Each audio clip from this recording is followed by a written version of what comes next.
Hace muchos años emprendí un viaje a pie por los Alpes, a través de una región poco conocida que se adentra en Provenza. Mi expedición comenzó en una zona desolada, a unos 1200 o 1300 metros sobre el nivel del mar. Una región de monótona desnudez, donde lo único que crecía era lavanda silvestre.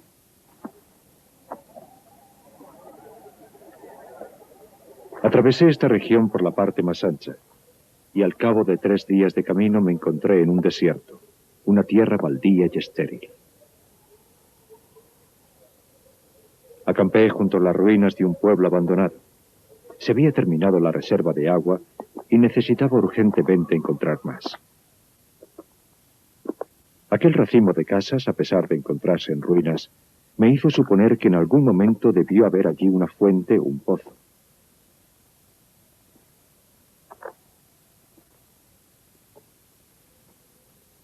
Había una fuente, pero se había secado.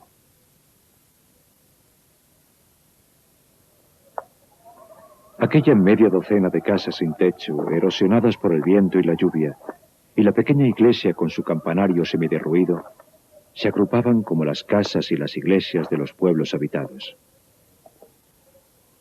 No había vida en ellas. Era un claro día de junio, y en aquellas alturas desprotegidas, el viento resultaba insoportable. Crujía y gemía por entre los esqueletos de las casas como un animal salvaje devorando a su presa. Me vi obligado a levantar el campamento.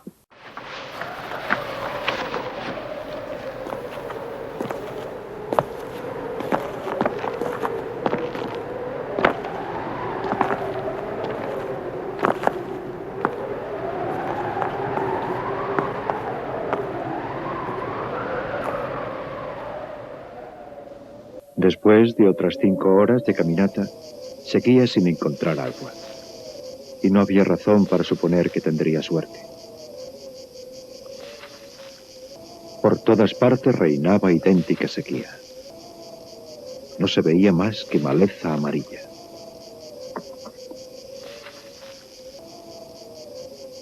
Algo vi a lo lejos que me llamó la atención. Una forma delgada y oscura. Lo tomé por la cepa de un árbol. En la duda, me dirigí hacia él.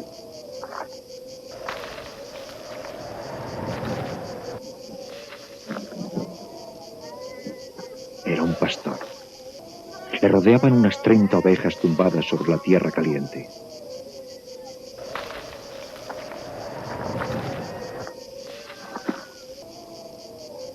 Me ofreció un sorbo de agua de su calabaza. Un poco después, me condujo hasta su redil que se encontraba en un pequeño valle. Sacó agua.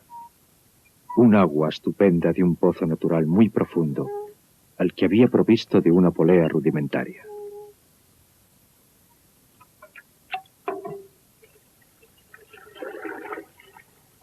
Hablaba poco.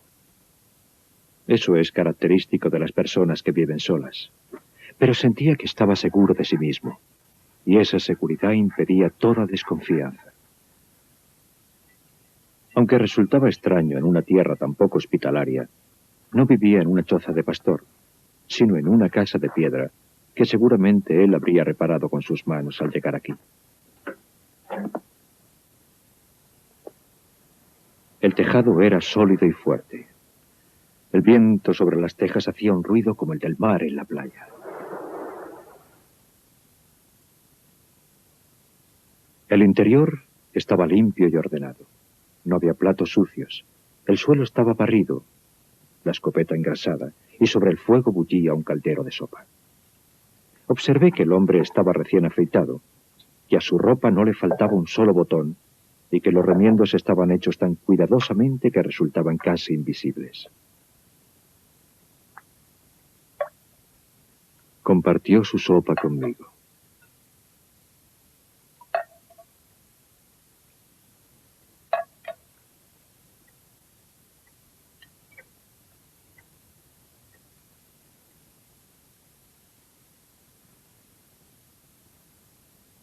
Más tarde, al ofrecerle tabaco de mi petaca, Me dijo que no fumaba.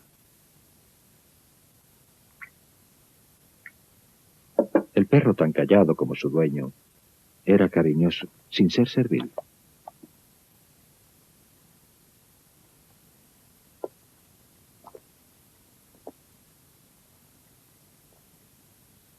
Habíamos convenido que yo pasaría allí la noche, ya que el pueblo más cercano estaba a 2 días de camino. Los escasos pueblos de aquella zona se encontraban lejos unos de otros, y yo sabía bien cómo eran. 4 o 5 aldeas desperdigadas por las escarpadas laderas de la zona, al final de unos escasos caminos practicables, rodeadas de bosquecillos de robles blancos. Sus habitantes se dedicaban a hacer carbón vegetal. La vida aquí es dura. Las familias, hacinadas a la fuerza en un clima duro tanto en invierno como en verano, estaban sumidas en un aislamiento que hacía 1000 veces más amarga la ya difícil lucha por la supervivencia. Su incesante deseo de escapar de esa vida se convierte en una obsesión enloquecedora. Los hombres llevan el carbón a la ciudad en carros y después vuelven a casa. Hasta los seres más fuertes se derrumban bajo esa tensión continua. Las mujeres rumian sin cesar su resentimiento. Todo es motivo de rivalidad, desde las ventas de carbón a la apropiación del mejor banco de la iglesia. Compiten en la virtud y en el pecado, en el que tratan de ser siempre más que las otras, por no hablar de la batalla general de pecados y virtudes. No hay un minuto de descanso. Y el viento, siempre el viento que tampoco conoce el descanso, destrozando los nervios sin piedad. Hay epidemias de suicidios y casos de locura, muchos de los cuales se traducen en asesinatos.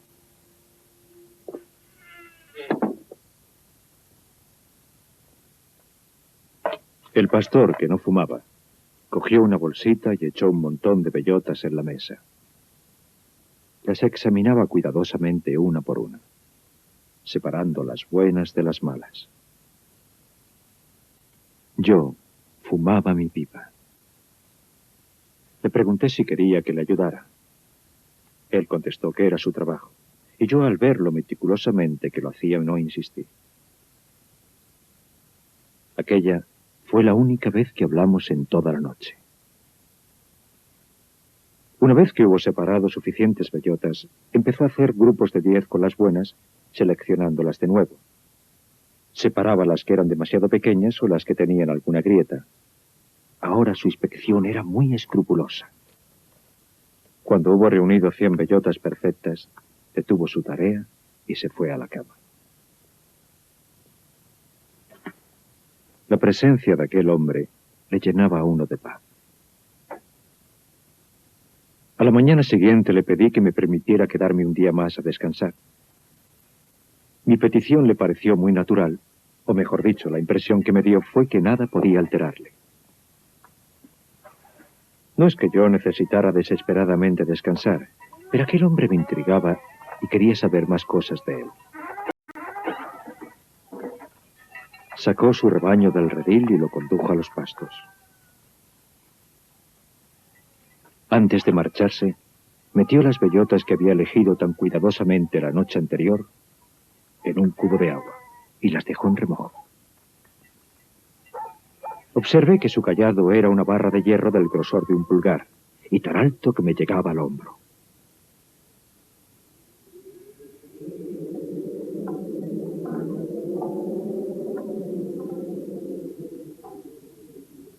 Yo fingí que me iba a dar un paseo tranquilo y le seguí desde lejos, tomando un camino paralelo al suyo. Sus pastos se encontraban en el fondo de un valle situado en la ladera de la montaña. Dejó su pequeño rebaño al cuidado de su perro y subió hasta donde yo estaba. Temía que viniera a reprocharme mi curiosidad, pero no fue así. Vino hacia mí simplemente porque tenía que pasar por allí y me invitó a acompañarle si no tenía nada mejor que hacer. Su destino era la cima del monte un poco más arriba. Cuando llegamos, hundió su barra de hierro en la tierra, echó una bellota en el agujero y después lo cubrió de nuevo con tierra.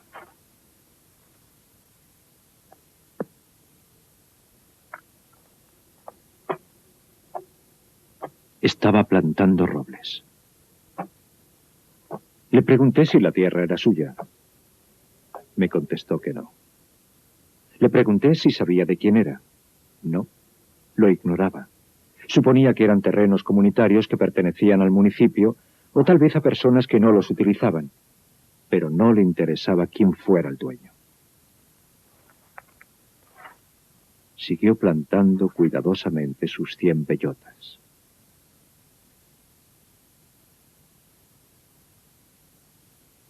Tras el almuerzo, se dedicó a seleccionar más bellotas.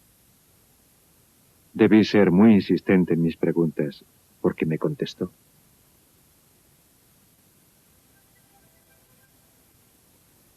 Llevaba 3 años plantando árboles en aquel lugar solitario.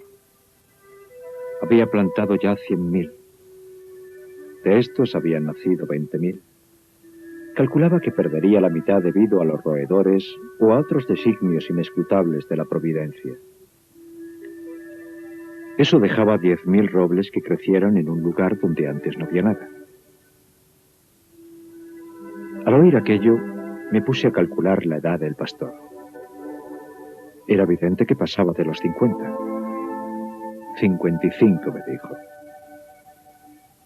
Se llamaba Elzéar Bouffier.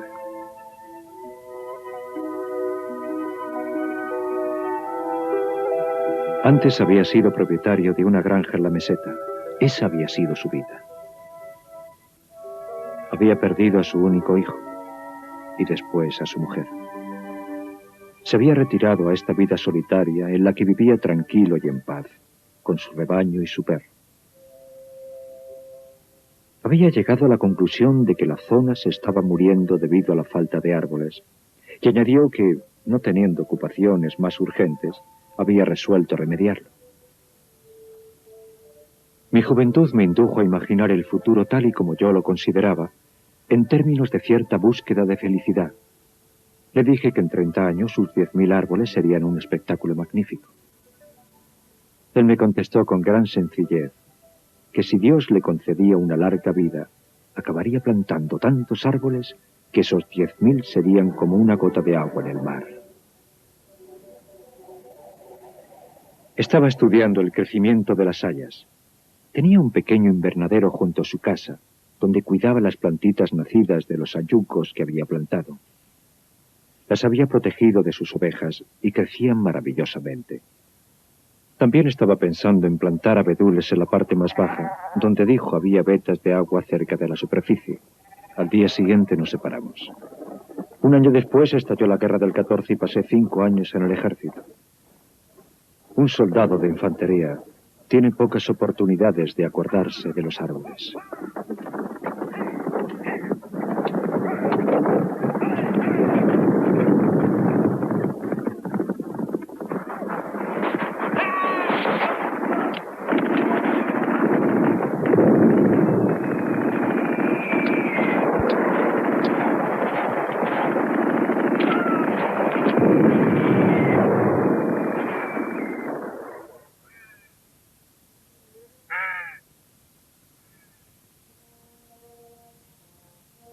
Al licenciarme, me encontré en posesión de una modesta gratificación del ejército y sentí la imperiosa necesidad de respirar aire puro.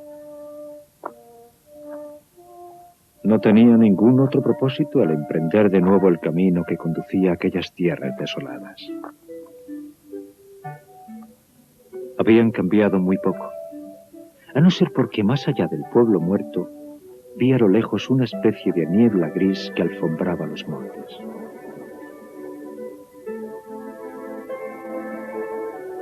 El día anterior me vino a la memoria la imagen del pastor que plantaba árboles. Pensé, 10.000 robles deben ocupar mucho espacio.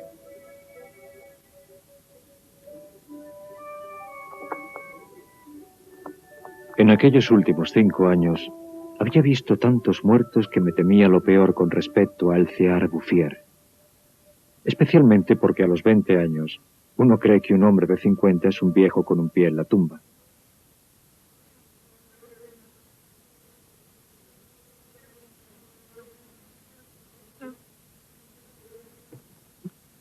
Pero no estaba muerto. Había cambiado de oficio.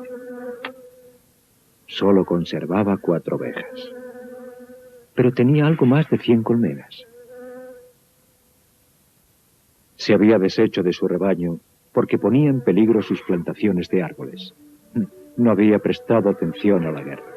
Había seguido plantando imperturbablemente.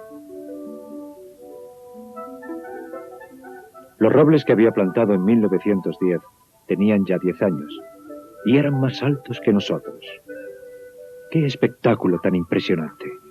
Me quedé literalmente sin habla. Y como no era un hombre locuaz, pasamos el día paseando en silencio por su bosque. Estaba compuesto de 3 partes y la parte más larga tenía un total de 11 kilómetros y la parte más ancha no medía menos de 3. Cuando uno piensa que todo aquello había surgido de las manos y el alma de un solo hombre, sin la ayuda de ningún medio mecánico, se da uno cuenta de que el hombre puede emular a Dios en tareas que no siempre conducen a la destrucción. Había sido fiel a su dueño, y las hayas que se perdían en el horizonte tan altas ya que nos llegaban a los hombros, eran testimonio de ello. Los robles eran fuertes, y ya había pasado la época en que estaban a merced de los roedores. Y por lo que respecta a los designios de la providencia misma, habría tenido que recurrir a un ciclón para destruir lo que había creado un solo hombre. Me mostró unos admirables bosquecillos de abedules de 5 años, que había plantado por lo tanto en 1915, mientras yo combatía en la batalla de Verdún. Había reservado para ellos la parte baja, suponiendo con razón la presencia de agua a poca profundidad. Tenían la ternura de los adolescentes, y se los veía muy seguros de sí mismos. Además, la creación parecía seguir su curso natural, pero aquel hombre no se preocupaba por eso. Se limitaba a ejecutar invariablemente su sencilla tarea. En mi camino de vuelta hacia el pueblo, vi correr el agua en lechos de arroyos que estaban desde hacía mucho tiempo. Ese fue el más espectacular de los efectos del ciclo de la naturaleza que tuve ocasión de observar. Mucho tiempo antes, aquellos lechos habían estado llenos. Algunos de los pueblos miserables que mencioné al principio de mi historia estaban construidos sobre emplazamientos romanos de los que aún se conservaban vestigios. Los arqueólogos, al excavar en las ruinas, habían encontrado anzuelos en lugares donde en el siglo XX la gente compraba cisternas para poder disponer de un poco de agua. El viento transportaba ahora semillas al tiempo que volvía a aparecer el agua. Y crecieron de nuevo los sauces, los juncos, los prados, nacieron jardines y flores, y surgió una razón para vivir. Pero el cambio se produjo de una forma tan gradual que a nadie sorprendió. Los cazadores que se adentraban por estos montes inhóspitos en busca de liebres y de osos, sí que habían observado el deslumbrante surgimiento de árboles jóvenes, pero lo habían atribuido a uno de los innumerables caprichos de la naturaleza. Esta era la razón de que nadie hubiera impedido la labor de aquel hombre. Si alguien hubiera sospechado que se trataba de una acción humana, habría intentado entorpecerla. Pero ¿quién podría suponerlo? ¿Qué habitante de los pueblos, qué autoridad administrativa habría podido imaginar una generosidad tan constante, tan magnífica? A partir de 1920, no pasó un solo año sin que visitara a Elzéar Bouffier. Jamás desfalleció. Y Dios sabe que con frecuencia debió pensar que el cielo estaba en contra suya. Jamás se me ocurrió enumerar los obstáculos con que se encontró. Pero es fácil imaginar que para tener un éxito como el que tuvo, debía enfrentarse a muchas adversidades. Y para conseguir que su sueño se hiciera realidad, debía haber luchado innumerables veces contra la desesperación. Hemos de recordar que aquel hombre tan excepcional actuaba en completa soledad, tan completa que hacia el fin de sus días se le había olvidado hablar. O tal vez no hubiera ninguna necesidad de hacerlo. En 1933 recibió la visita de un despistado guarda forestal que le prohibió encender fuego al aire libre, ya que eso podría poner en peligro el crecimiento de aquel bosque natural. En su ingenuidad, El guarda recalcó que era la primera vez que veía un bosque crecer solo.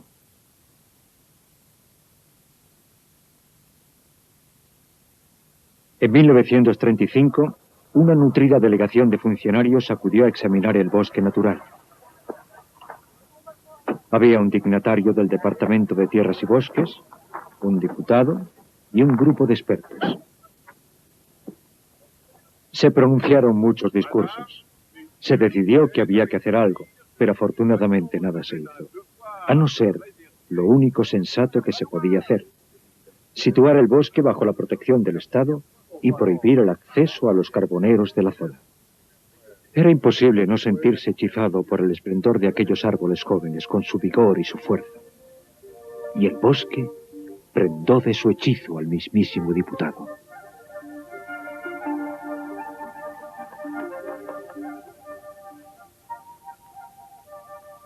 Uno de los guardas de la delegación era amigo mío.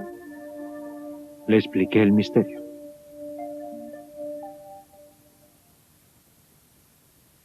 A la semana siguiente fuimos a ver a Alcear Bouffier. Le encontramos absorto en su trabajo a 20 kilómetros de distancia del lugar donde se había verificado la inspección. Mi amigo el guarda comprendía el valor de las cosas. Le di a Alcear unos huevos que había llevado para él. Compartimos la comida y pasamos varias horas contemplando el paisaje en silencio.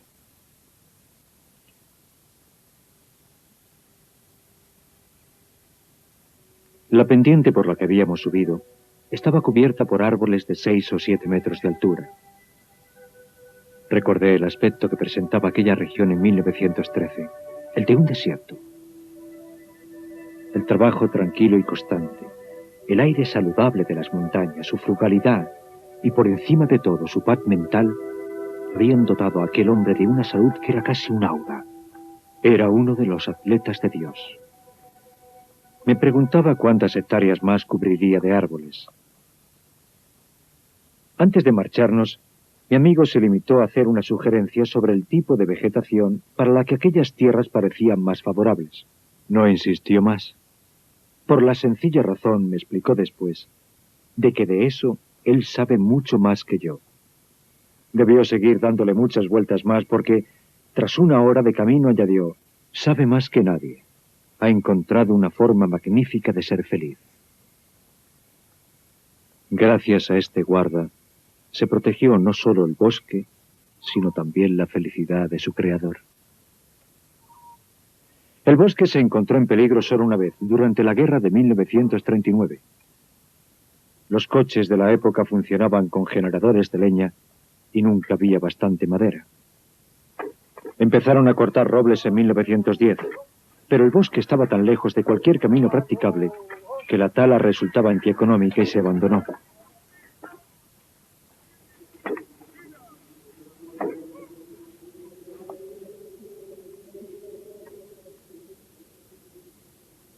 El pastor no se había enterado de nada. Se encontraba a 30 kilómetros de distancia prosiguiendo tranquilamente su tarea, ignorando la guerra del 39 como había ignorado la del 14.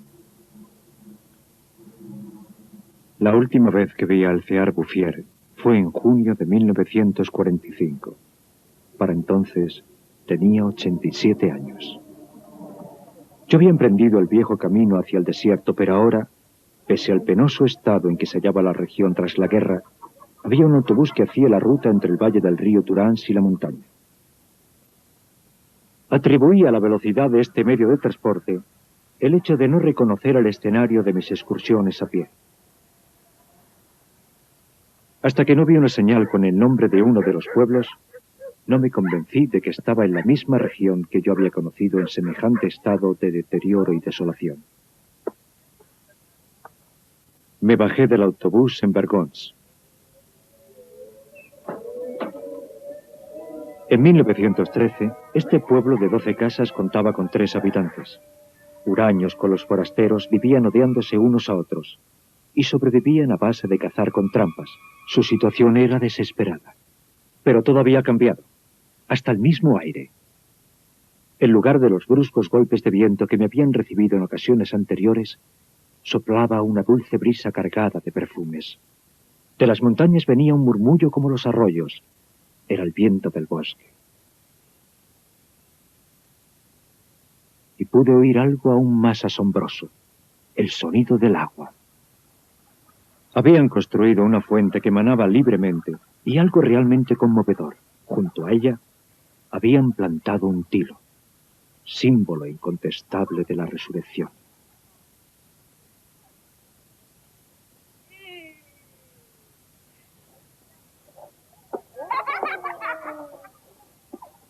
También en otros aspectos presentaba Vergons muestras de una clase de tarea que solo se emprende si hay esperanza. Había vuelto, pues, la esperanza. Habían desaparecido las ruinas y se habían derribado los muros semiderruidos. Las casas nuevas, recién encaladas, surgían rodeadas de huertos donde las verduras y las frutas se mezclaban en alegre orden. Juntas crecían, pero no revueltas, repollos y rosas, puerros y dragones, apio y anémonas. Aquel pueblo se había convertido en un lugar que invitaba a quedarse. Desde allí proseguí a pie. La guerra no había permitido que la vida floreciera en todo su esplendor, pero Lázaro había resurgido de su tumba. En las faldas de la montaña vi pequeños campos de centeno y cebada, y en el fondo de los estrechos valles los pastos empezaban a verdear de nuevo.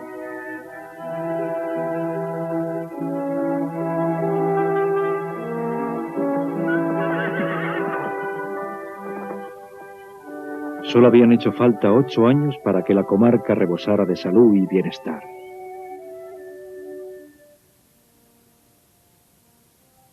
En lugar de las ruinas que había visto en 1913, había ahora granjas primorosas recién encaladas, signo de una vida cómoda y feliz. Las antiguas fuentes, alimentadas por la lluvia y la nieve retenida por el bosque, habían empezado a brotar de nuevo. Cada granja dispone de agua de los arroyos que se derrama sobre la tierra alfombrada de mente fresca. Los pueblos habían sido reconstruidos poco a poco. A las montañas había acudido gente del llano, donde la tierra es cara, trayendo su juventud, su vigor y su espíritu de aventura. Por los caminos se veía gente sana, bien alimentada, muchachos y muchachas que sabían reír y que habían recobrado el gusto por las diversiones sencillas.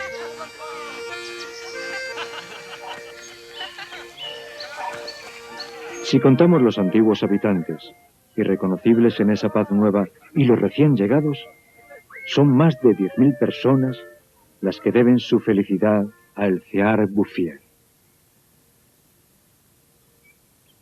Cuando pienso que un solo hombre, un solo cuerpo, una sola mente ha sido capaz de hacer surgir esta tierra de Canaán del desierto, siento que a pesar de todo el ser humano es admirable. Pero considerando la vehemente determinación, la inamovible generosidad de espíritu que ha sido necesaria para obtener este resultado, lo que siento es un enorme respeto por ese pastor viejo y letrado que llevó a término una tarea digna del mismo Dios.